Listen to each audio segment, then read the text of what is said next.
bonjour à tous, bienvenue une fois de plus sur cette page, une page dédiée aux auteurs. Et aujourd'hui, j'ai l'infini plaisir de recevoir un aîné, un auteur très prolifique qui vient d'Afrique, qui n'a pas oublié ses racines, qui va nous parler un petit peu de son dernier ouvrage qui est paru au mois d'octobre, le 15 octobre, dont il est en train de faire la promotion.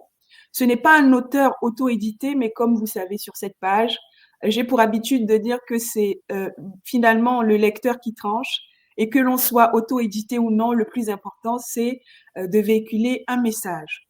Donc aujourd'hui, j'ai l'immense honneur et plaisir de recevoir Pierre Moukoko, un écrivain juriste. Je vais te laisser, Pierre, te présenter pour ceux qui vont te découvrir en quelques mots. Alors, Pierre Moukoko, c'est mon nom. Je viens d'ailleurs, même si je suis désormais d'ici. Je viens d'Afrique, bien évidemment, et je vis en France depuis 40 ans.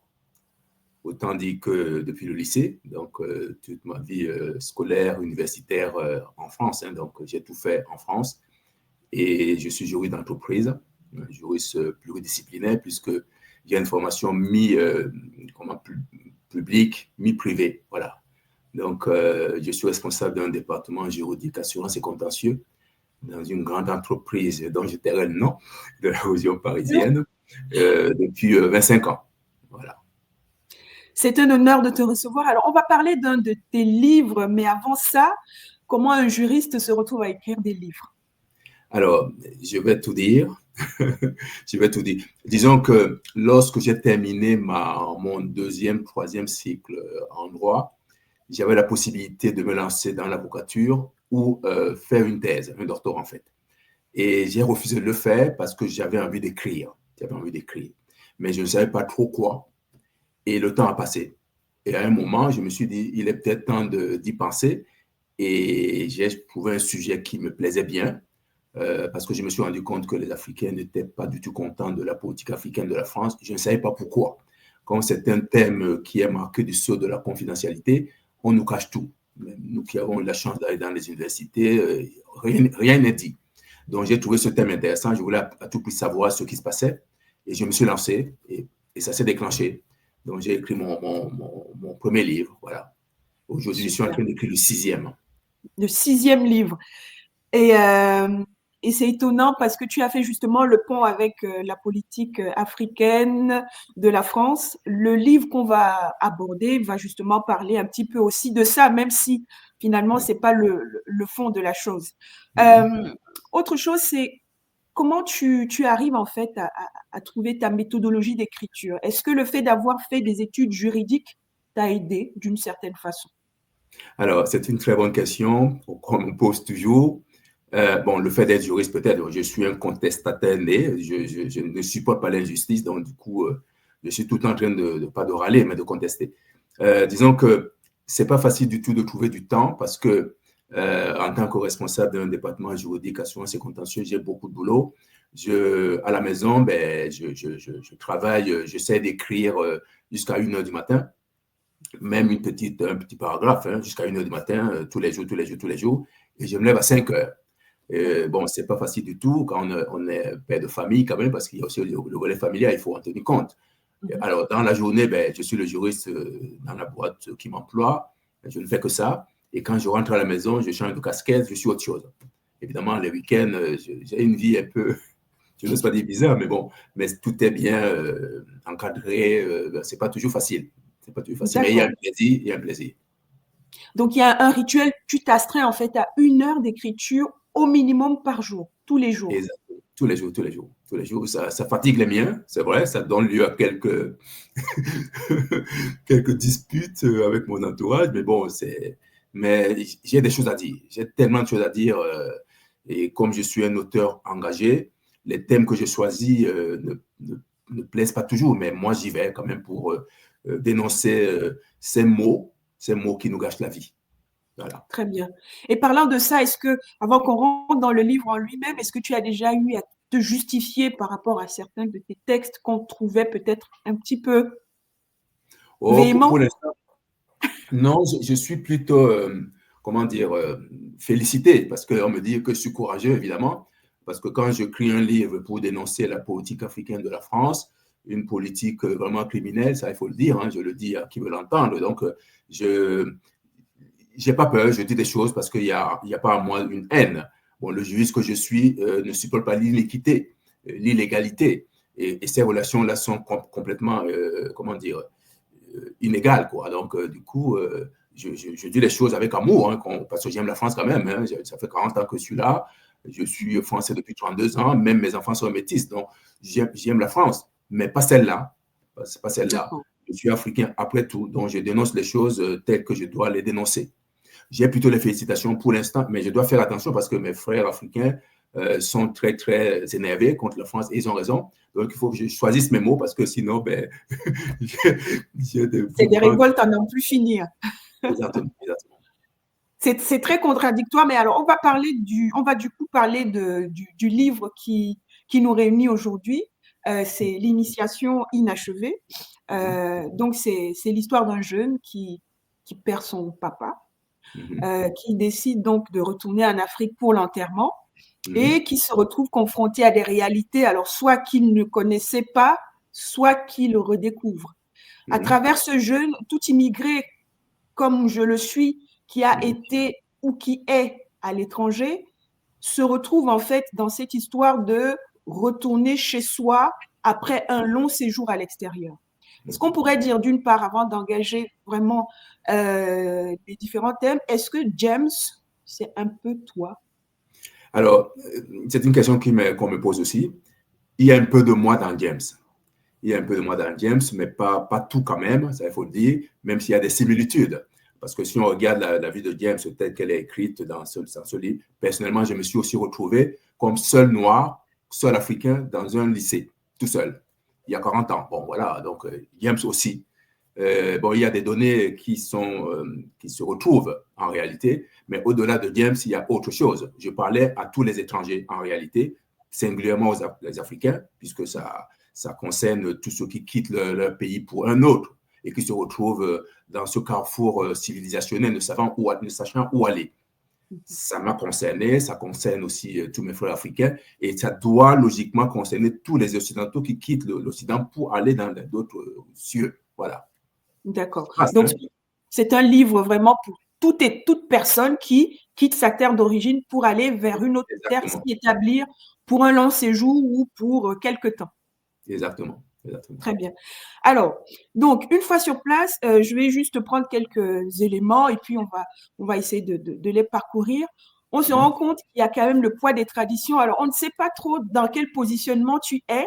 Personnellement, je ne savais plus trop comment te situer. Est-ce que tu étais l'Africain qui regarde toutes les traditions de l'Afrique de haut ou l'Africain devenu européen qui, voilà, qui juge?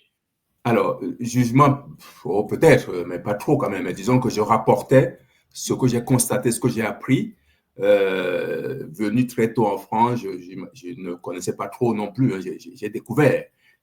Donc, et je rapportais ces choses-là. Peut-être quelquefois avec beaucoup d'humour, pas de moquerie surtout, respect et contestation aussi. C'est un peu contradictoire parce que quand j'ai découvert la cérémonie du veuvage, c'était un peu, bon, ceci dit entre nous, il y a certaines parties qui sont romancées quand même, mais je rapportais des choses, j'en rajoutais quelquefois. Évidemment, c'est un roman, cette liberté, on l'a quand on écrit un roman, évidemment, mais je tenais quand même à informer les Occidentaux notamment de certaines règles, de certaines façons de vivre des Africains richissimes, quoi. C'est vraiment, rien n'est fait au hasard. Les Africains les Occidentaux feraient mieux de s'informer un peu quand même, une richesse incommensurable. Je tenais à le relever, même si il y a aussi quelques moqueries, mais bon, c'est dans le roman, c'est ça, hein, c'est ça. Tout à fait.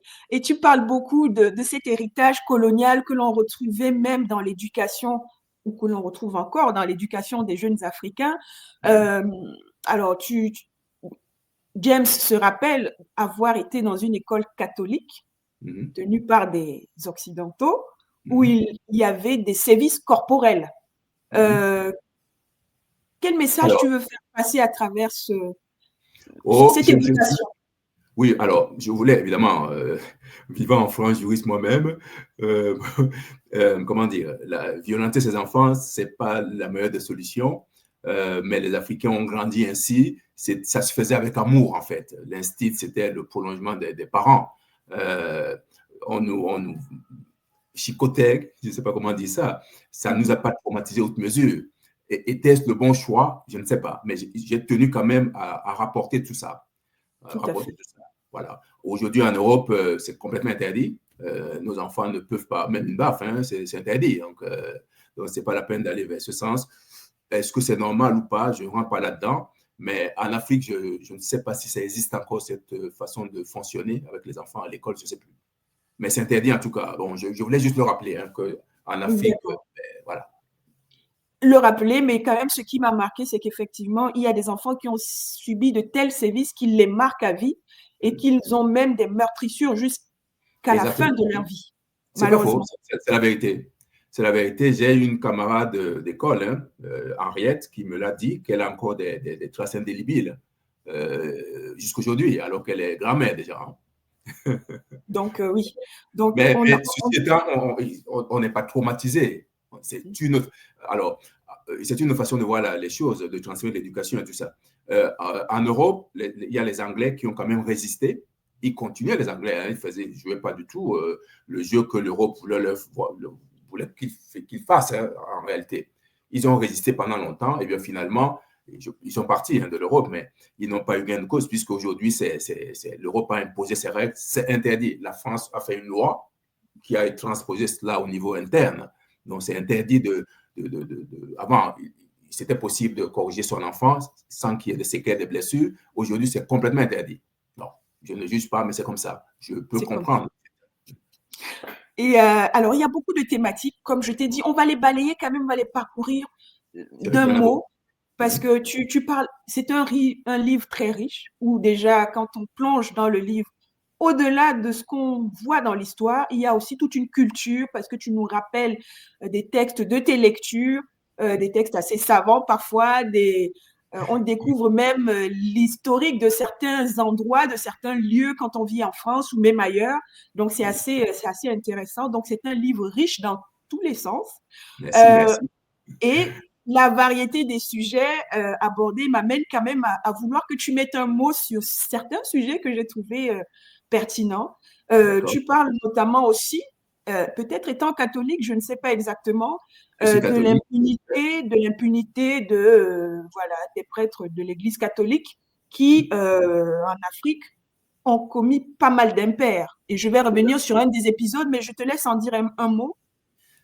Alors, c'est un sujet délicat, bien évidemment, catholique que je suis. J'espère que les catholiques ne m'en voudront pas. Je suis personnellement neveu d'un prêtre, puisque le petit frère de mon père était prêtre. Donc voilà. Donc, c'est vrai que ce sont des faits historiques, mais qui n'ont pas donné lieu à beaucoup de publicité. Voilà, donc je les relève, hein, ça a été fait. Il y a des familles qui confiaient leurs filles, fiancées déjà, aux prêtres pour qu'on leur transmette une éducation religieuse vue du mariage, en fait. Et malheureusement, ces filles ont été engrossées par ces prêtres-là, naissaient des métisses. Et tout de suite, c'était alors qu'elles y allaient vierges, comme on dit. Bon, j'en ai parlé comme ça. Ça m'a permis de donner mon avis là-dessus pour dénoncer, bien évidemment, à ma façon, ce genre de pratique. Ce genre de pratique. Donc voilà, c'est pas, Tout j'ai pas à voulu fait. trop m'attarder là-dessus, même si j'ai fait des allusions, c'est pas tout à fait la même chose. Même au niveau de la Belgique, euh, il y a eu des Congolaises qui ont été violées par des colons qui les ont engrossées, des enfants métis sont nés. D'ailleurs, au niveau de l'actualité, elle vient d'avoir gain de cause, là, puisque l'État belge a été condamné. Vous voyez, il y a pas mal de choses comme ça. C'est vrai que mes livres c'est vaste, hein, j'ai beaucoup de thèmes, Tout j'ai à des fait. choses à dire, bon voilà, On, pour on enrichir. sent, on sent un réel engagement pour voilà, pour des choses qui choquent. Et Exact, c'est l'esprit entre guillemets, du juriste ou de l'avocat qui sommeille en toi ouais, et qui te pousse vraiment à aborder ces sujets sensibles dans tes livres avec un fort esprit de révolte, de contestation. c'est Je ça. me suis demandé à un moment si quelque part, la véhémence de tes écrits à certains moments parce que tu dis les choses de manière assez crue. Un blanc est un blanc, un noir est un noir. Quel que Mhm. soit le temps que tu mets à l'étranger, tu ne deviendras jamais blanc Exact- ou exact- vice-versa. Exactement. Et c'est quelque chose. Est-ce que c'est un discours que les jeunes d'aujourd'hui peuvent comprendre? Oh, Les nous jeunes sommes, africains. oui, j'espère bien, puisque les jeunes achètent beaucoup mes livres. Comment dire, nous sommes tous des métis culturels. Aujourd'hui, noir, blanc, ça n'a plus beaucoup de sens en réalité. Où qu'on vive, nous faisons déjà partie de même village planétaire. Hein. Donc, il n'y a plus tellement de différences comportementales. On vit dans le même monde, on fait face aux mêmes mots, MAUX, qui nous gâchent la vie, tous, hein, sans exception.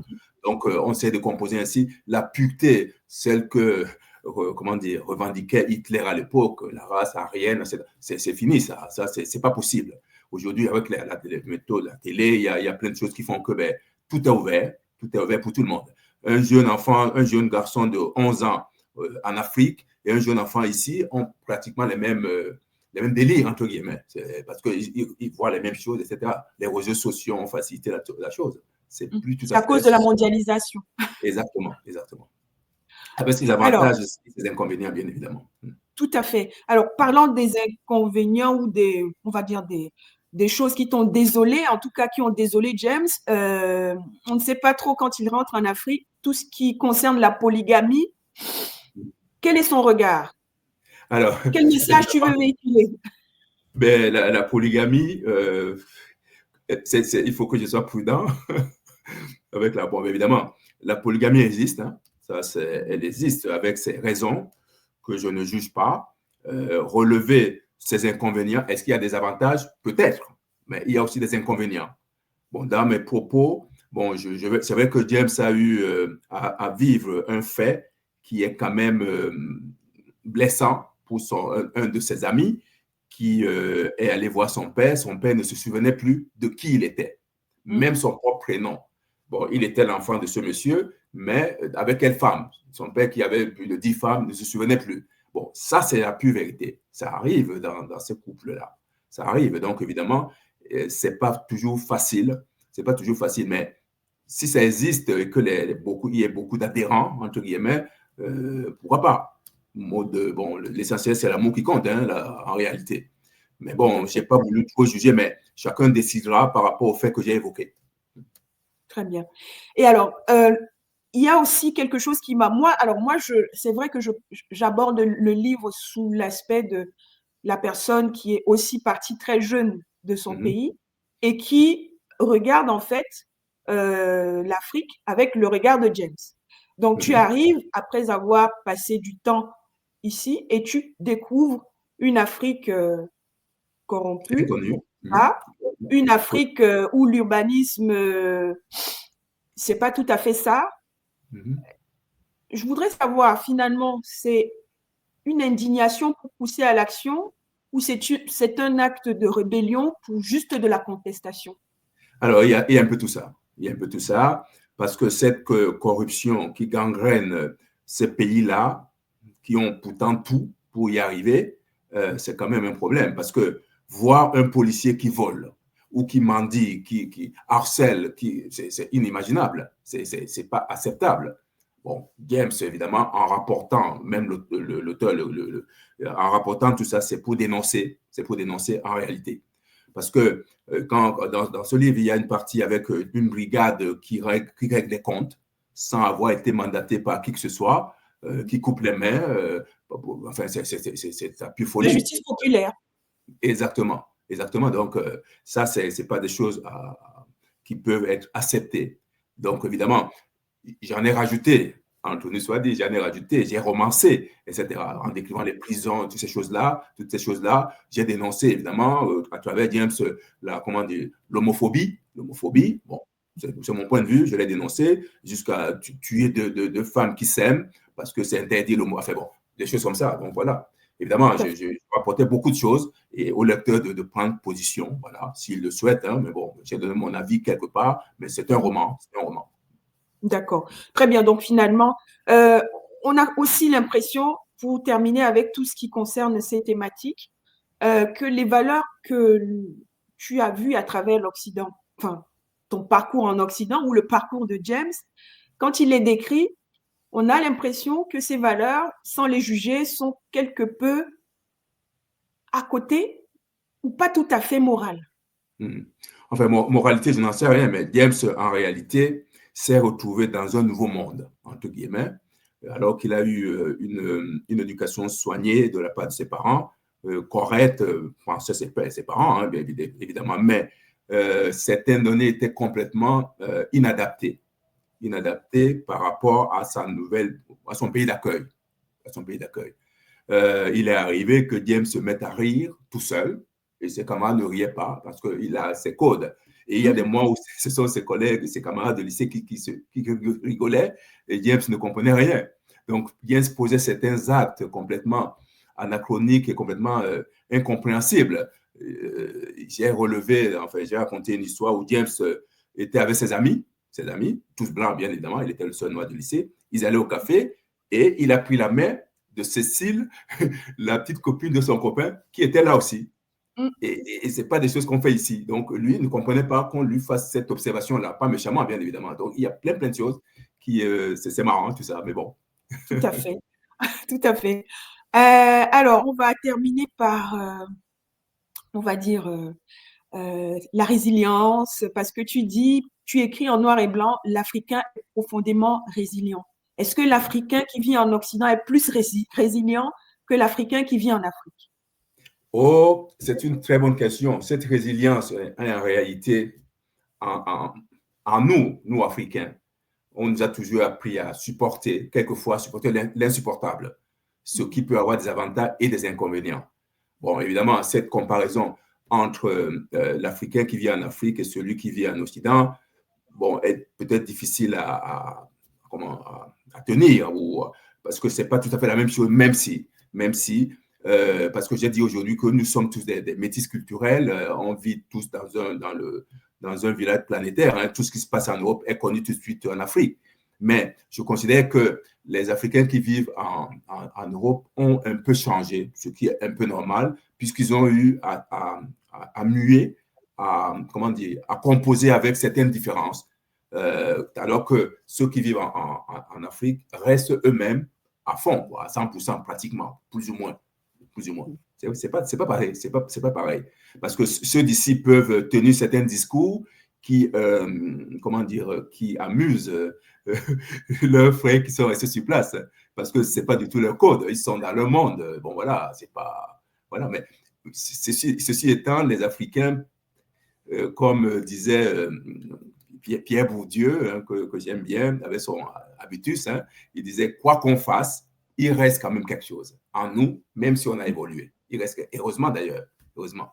Mais on peut le sentir à travers, déjà, ne serait-ce que ta voix, ton intonation. Tu as passé 40 ans en Europe, mais quand on t'entend, on sent que tu es un bon Africain. Oui, je le suis quand ça m'arrange. J'ai la possibilité j'ai cette richesse-là d'être africain et français en même temps. Un métis culturel, comme mes propres enfants qui sont métis. Donc, même si, bon, ils sont un peu, pour ça, il ne faut pas les répéter, ils sont un peu trop du côté blanc, mais bon. Je te laisse juge de tes mots. Mais je réponds, hein, c'est pas une insulte. Alors, il y a quand même un personnage qui m'a frappé et on va peut-être terminer par lui. C'est David Ekwaka. Ah, il frappe tout le monde, Voilà. celui-là. Voilà, tout à fait. Donc, un personnage assez imposant qui a vécu en Europe de nombreuses années. On aurait pu dire qu'il aurait pu embrasser la culture occidentale, mais il revient vivre en Afrique plus révolté, plus haineux, plus raciste que jamais. Est-ce que tu peux nous en dire un mot? Alors, comment dire, David Ekwaka, évidemment, c'est un personnage important dans ce livre, hein, parce qu'il a des positionnements inadmissibles pour James, évidemment, même pour n'importe qui, parce qu'il faut quand même un peu de tolérance. C'est vrai que la majorité des Africains qui viennent en France, on leur dit, surtout ne nous ramène pas une femme blanche. Ça n'a rien de raciste, hein. Tout simplement parce que les nôtres, nos parents considèrent que les Européens ont leur façon de vivre, leur façon de considérer la famille. elle est tellement restreinte, alors qu'en Afrique, elle est Élargie. grande, bon, élargie. Donc, ils le disent. Alors, la personnalité de David Ekwaka, c'est quand même un peu bizarre, puisqu'il a vécu en France pendant longtemps. Il a eu 2 enfants avec une Française. Donc, il est parent de 2 enfants métis.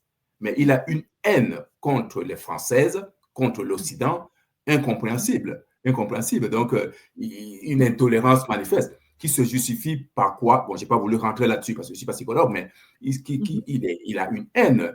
Il a même osé reprocher à James d'être venu à l'enterrement de son père avec costume cravate. Costume cravate, alors qu'il aurait pu mettre une tenue traditionnelle. Et James ne s'est pas laissé faire. Il ne s'est pas laissé faire parce que c'est un monsieur quand même un peu mystique, qui est craint, un peu sorcier quelque part, etc., lanceur de sorts, vrai ou faux, je n'en sais rien, mais bon, voilà. Il est un peu spécial, mais il a enrichi quand même ce livre-là. Grâce à l'invention de ce monsieur, j'ai pu faire passer quelques messages qui me tenaient par cœur. C'est un personnage important. Tout à fait. Mais juste pour savoir, dans la vraie vie, est-ce que tu as croisé de telles personnes qui, ayant cru qu'en Occident, ils auraient pu s'en sortir, mais ça n'a peut-être pas été le cas, hein, finalement, ils sont rentrés et plus, comment dire, ils sont plus désabusés que jamais. Est-ce que tu en as croisé de telles personnes? Bien sûr, bien sûr, bien sûr, bien sûr. Mais ce que je voulais relever dans cette partie-là, c'est que le racisme existe, il est contestable, il est hors de question qu'on essaie de le comprendre. Il faut le combattre. Alors, ce n'est pas l'apanage des Blancs, hein, qui, on l'a dit, ils sont racistes. Même les Africains le sont. Il y a le racisme anti-blanc aussi. Ça, je voulais relever ce point-là. Je voulais relever ce point que les gens l'entendent. Il y a des Noirs qui détestent les Blancs et il y a des Blancs qui détestent les Noirs. Ce n'est pas acceptable, quelles que soient les raisons. On n'a pas à comprendre ça, on doit le comprendre. Avec James, David Ekwaka, ça s'est vu très clairement. Il est devenu traditionnaliste à fond la caisse. Voilà, donc il ne veut soutenir. Il protège la tradition. Il en faut, heureusement, il en faut. Mais il a ses manières à lui d'arriver à cette fin-là. Est-ce que c'est la bonne méthode ou pas? Ça, c'est une question qui peut être posée. C'est vrai que ce livre aborde des points bon voilà, pas mal de sujets. Le racisme y est quand même, parce que James en a vécu, lui aussi, hein, donc, parce qu'il a quand même quitté la France pour aller enseigner au Québec. Là-bas aussi, il a connu beaucoup de problèmes. Sa femme, qui est Colette, a été déshéritée par ses parents parce que ses parents n'acceptaient pas un gendre noir, etc., etc. Donc, il y a plein de choses là-dedans. Le racisme y est, bien évidemment. Tout à fait. Et il y est vraiment en bonne place. Est-ce que finalement, l'initiation inachevée, c'est pour quelqu'un qui va à l'étranger, le fait de ne pas avoir gardé en soi sa culture profonde ou de l'avoir intégrée suffisamment pour pouvoir être aguerri à l'étranger? Alors, c'est une bonne question aussi. En fait, je ne l'ai pas dit tout à l'heure, quand j'ai voulu écrire ce livre, je voulais rendre hommage à mes parents, en réalité. Rendre hommage à mes parents, pour les remercier, évidemment, d'avoir fait tout ce qu'ils ont pu faire pour nous. Et puis, je me suis rendu compte que ce thème sera balayé très rapidement. Il faut peut-être voir autre chose. L'initiation est toujours inachevée. Quoi que les parents fassent, ils font ce qu'ils peuvent. Ils font ce qu'ils peuvent. Et après le passage du témoin, les enfants sont dans la vie et choisissent eux-mêmes de valider ou d'invalider les données qu'ils ont reçues de leurs parents. Ils s'adaptent à la vie, ils voyagent, ils ont été à l'école, ils fréquentent les gens et ils se rendent compte que c'est plutôt la même chose. James l'a connu au lycée où il était. Le seul noir du lycée, il était dans son monde. Il ne pouvait pas accepter qu'un ami lui dise James, peux-tu me prêter 5 francs, lui donner, parce que c'est comme ça les Africains, ils donnent.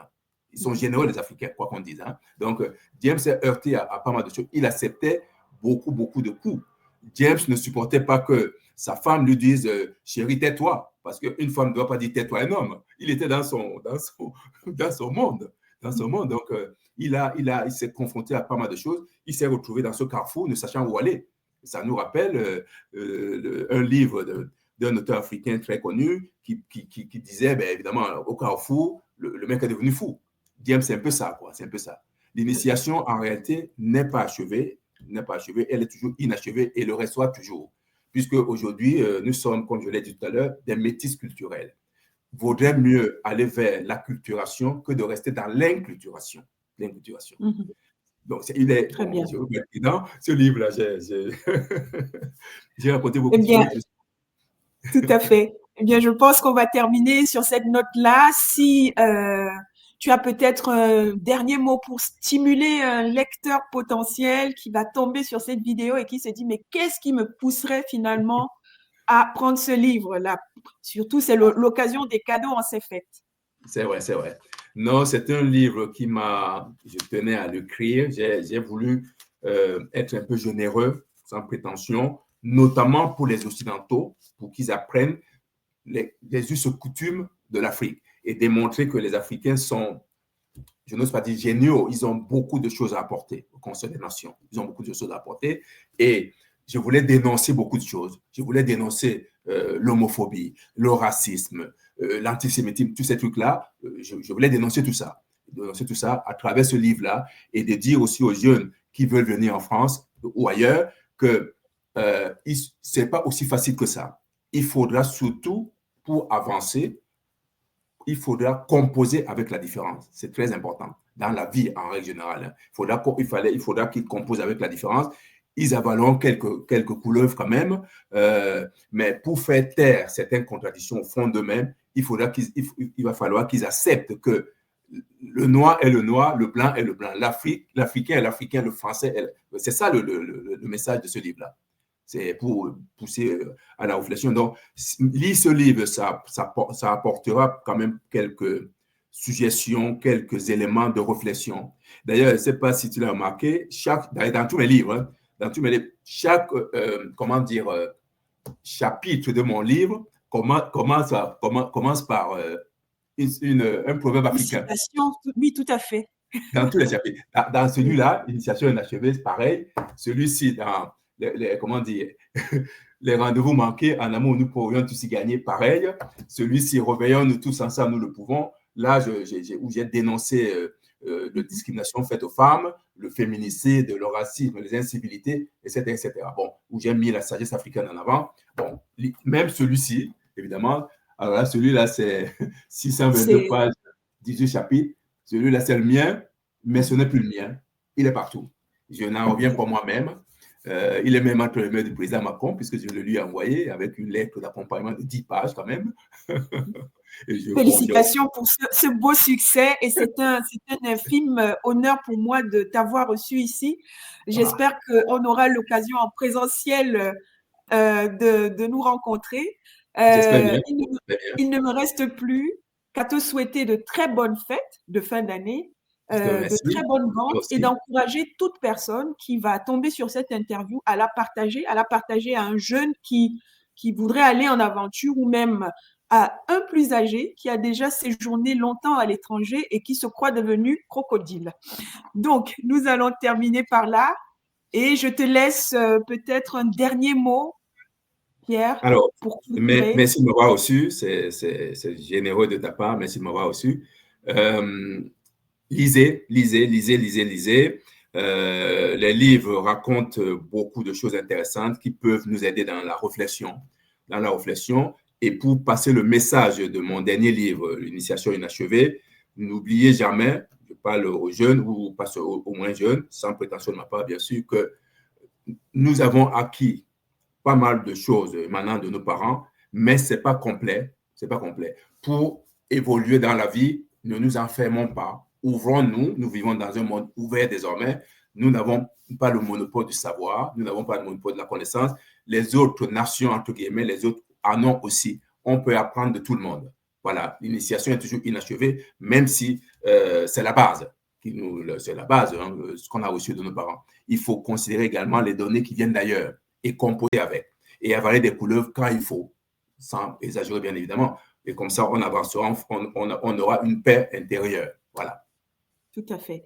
Eh bien, merci sur ces belles paroles. Il ne me reste plus qu'à te dire à bientôt. À bientôt, je te remercie. Merci de m'avoir reçu. Voilà, donc j'ai